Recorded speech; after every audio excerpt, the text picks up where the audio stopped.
ഇന്നലെ അതിജീവിതയുടെ കേസിൽ ഗോപാലകൃഷ്ണൻ എന്ന ദിലീപിനെ കീഴ്ക്കോടതി വെറുതെ വിട്ടപ്പോൾ അതൊരു കീഴ്ക്കോടതിയാണെന്നും ഇതിനു മുകളിൽ ഹൈക്കോടതിയും സുപ്രീം കോടതിയും ഉണ്ട് എന്നറിഞ്ഞിട്ടും അതിനെക്കുറിച്ച് യാതൊരു ബോധവുമില്ലാതെ, അല്ലെങ്കിൽ മനഃപൂർവ്വം അതിനെ എന്തോ വർഷങ്ങളായിട്ട് 8 വർഷമായിട്ട് അയാളെ ആർക്കൊക്കെയോ വേണ്ടി 8 വർഷം മുമ്പ് ആരെയോ ബോധിപ്പിക്കാൻ വേണ്ടി അയാളെ പുറത്താക്കുന്നത് പോലെ പുറത്താക്കുകയും 8 വർഷങ്ങൾക്ക് ശേഷം ആ നിമിഷം തന്നെ അയാളെ തിരിച്ചെടുക്കുകയും ചെയ്യാൻ കാണിച്ച ഒരു ആവേശം നമ്മളെല്ലാവരും കണ്ടു.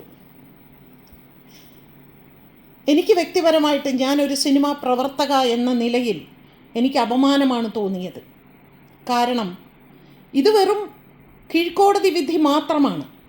ഇതിന് മുകളിൽ ഇനിയും കോടതിയുണ്ട്. ഇനിയും ഇവിടെ പലതും പറയാനുണ്ട്, തെളിയിക്കാനുണ്ട്. ഈ കോടതി മുഴുവനും കേട്ടില്ല, അവളെ കേട്ടില്ല, അവൾക്ക് പറയാനുള്ളത് ശ്രദ്ധിച്ചില്ല. ഇങ്ങനെ നിരവധി കാര്യങ്ങൾ, പലരുടെയും ഇടപെടലുകൾ, പല രീതിയിലുള്ള സ്വാധീനങ്ങൾ എല്ലാം ഈ കേസിൽ ഉണ്ട് എന്നുള്ളത് നമുക്കെല്ലാവർക്കും വ്യക്തമാണ്. ചോറുണ്ടെന്ന് എല്ലാവർക്കും അത് വ്യക്തമാണ്. എത്രയോ ന്യായാധിപന്മാർ, എത്രയോ അഡ്വക്കേറ്റ്സ്, എത്രയോ പോലീസ് ഓഫീസേഴ്സ്, നിയമം പഠിക്കുന്ന വിദ്യാർത്ഥികൾ, പൊതുജനം എല്ലാവരും പറയുന്നു അയാളുടെ പണമാണ് അയാളെ സംരക്ഷിച്ചത്, അയാളുടെ പണവും സ്വാധീനവുമാണ് എന്ന് പറയുമ്പോൾ സിനിമാ ലോകം അയാളെ 4 കൈയും നീട്ടി സ്വീകരിക്കുന്നു. എനിക്ക് സങ്കടമല്ല തോന്നിയത്, പുച്ഛമാണ് തോന്നിയത്. അമ്മ എന്ന സംഘടനയിൽ സ്ത്രീകൾ മുൻനിരയിൽ വന്നപ്പോൾ കുറച്ചു പേരെങ്കിലും ഒരു ചെറിയ ശുഭപ്രതീക്ഷ മനസ്സിൽ കാത്തു സൂക്ഷിച്ചിരുന്നു. ഇനി സ്ത്രീകൾക്ക് പോയി പറയാൻ, സ്ത്രീകൾ തന്നെ മുൻനിരയിൽ നിൽക്കുന്ന ഒരു സംഘടനയുണ്ടല്ലോ, ഞങ്ങൾ സ്ത്രീകളോടൊപ്പമല്ല, ഞങ്ങൾ പുരുഷന്മാരോടൊപ്പം തന്നെയാണ്, പ്രത്യേകിച്ച് ഞങ്ങൾ വേട്ടക്കാരോടൊപ്പം തന്നെയാണെന്ന് അവരുടെ പ്രവൃത്തിയും നമ്മൾ കണ്ടു. അതിലെനിക്ക് അത്ഭുതമില്ല. കാരണം അവരുടെ വാക്കുകളല്ല, അവരുടെ പ്രവൃത്തികളല്ല അവർ പറയുകയും ചെയ്യുകയും ചെയ്യുന്നത്.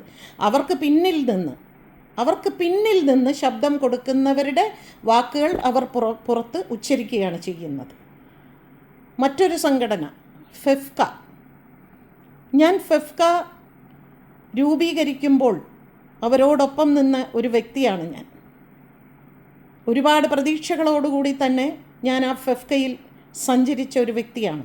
അംഗമായും വൈസ് പ്രസിഡൻ്റായും ജോയിൻറ്റ് സെക്രട്ടറിയായും സഞ്ചരിച്ച ഒരു വ്യക്തിയാണ് ഞാൻ. പക്ഷേ ഈ കഴിഞ്ഞ ഇടക്കാലങ്ങളിൽ ഞാൻ തിരിച്ചറിഞ്ഞു, അവരും വേട്ടക്കാരോടൊപ്പം തന്നെയാണ്, അതിജീവിതമാരോടൊപ്പമല്ല എന്ന്. അത് ഇന്നലെ കുറെ കൂടെ വ്യക്തമായി. ഞാൻ ഉൾപ്പെടുന്ന സംഘടനയുടെ നേതാക്കന്മാരെങ്കിലും സുപ്രീം കോടതി വിധി വരുന്നത് വരെ കാത്തിരിക്കും എന്ന് ഞാൻ പ്രതീക്ഷിച്ചത് തെറ്റായിപ്പോയി. അതുകൊണ്ട് തന്നെ ഇനി മലയാള സിനിമയിൽ ഒരു സംഘടനയിലും ഞാൻ അംഗമല്ല എന്ന് പറയാനാണ് ഞാൻ ആഗ്രഹിക്കുന്നത്. എനിക്കിനി ഇവരോടൊപ്പം സഞ്ചരിക്കാനാവില്ല. ഞാൻ ആ സംഘടനയിൽ അംഗമായി തുടർന്നാൽ ഈ വേട്ടക്കാരനും ആ സംഘടനയിൽ അംഗമാണ്, വേട്ടക്കാരനെ സംരക്ഷിച്ച പലരും ആ സംഘടനയിൽ അംഗങ്ങളാണ്, അതിൻ്റെ പ്രതിനിധികളാണ്, അതിൻ്റെ ഭരണകർത്താക്കളാണ്. എനിക്കെങ്ങനെയാണ് അവിടെ സഞ്ചരിക്കാൻ സാധിക്കുക? എനിക്ക് എങ്ങനെയാണ് അവിടെ കുറ്റബോധമില്ലാതെ എനിക്കവിടെ ഇരിക്കാൻ സാധിക്കുക? അതുകൊണ്ട് തന്നെ ഞാൻ ആ സംഘടനയിൽ നിന്ന് ഇറങ്ങിപ്പോകാൻ തന്നെ തീരുമാനിച്ചു.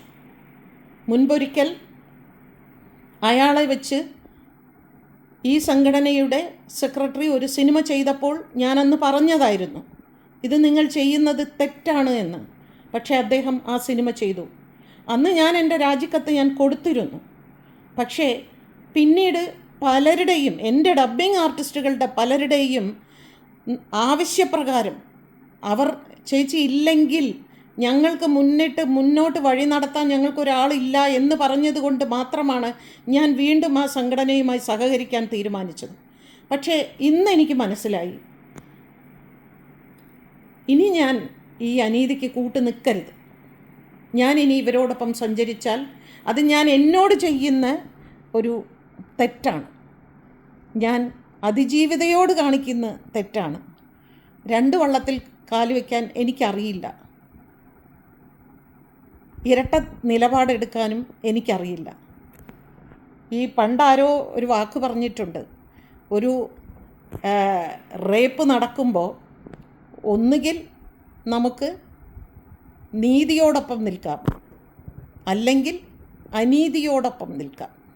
അല്ലാതെ അനീതിയോടും നീതിയോടും ഒപ്പം നമുക്ക് നിൽക്കാൻ പറ്റില്ല.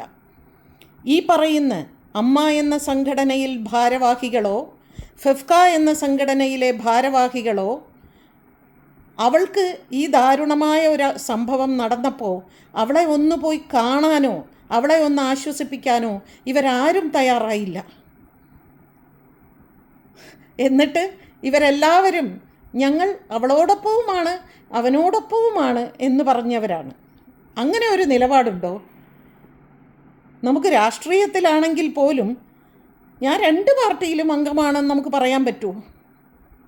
ഒരഭിപ്രായമുണ്ടെങ്കിൽ ആ അഭിപ്രായം തെറ്റിനോടൊപ്പം ശരിയോടൊപ്പം നമുക്ക് സഞ്ചരിക്കാൻ പറ്റുമോ? ഇയാൾ തെറ്റാണോ ശരിയാണോ എന്ന് തീരുമാനിക്കാൻ ഇനിയുമുണ്ട് ഇവിടെ 2 കോടതികൾ. അതെല്ലാം മറന്നുകൊണ്ടാണ് ഇപ്പോൾ ഈ 2 സംഘടനകളും പ്രവർത്തിച്ചിരിക്കുന്നത്. അതുകൊണ്ട് തന്നെ ഇവരോടൊപ്പം സഞ്ചരിക്കാൻ എനിക്ക് ബുദ്ധിമുട്ടുണ്ട്. അമ്മയിൽ ഞാൻ അംഗമല്ല, അതുകൊണ്ട് അമ്മയുടെ കാര്യമല്ല പറയുന്നത്. എനിക്ക് ഫെഫ്കയോടൊപ്പം സഞ്ചരിക്കാൻ എൻ്റെ മനസാക്ഷി എന്നെ അനുവദിക്കുന്നില്ല. അതുകൊണ്ട് ഞാൻ അതിൽ നിന്ന് എന്നേക്കുമായി പരിപൂർണമായി ഞാൻ ഇറങ്ങിയിരിക്കുന്നു എന്ന് തന്നെ ഞാൻ ഈ വീഡിയോയിൽ കൂടി ഞാൻ എല്ലാവരെയും അറിയിക്കുകയാണ്. Thank you.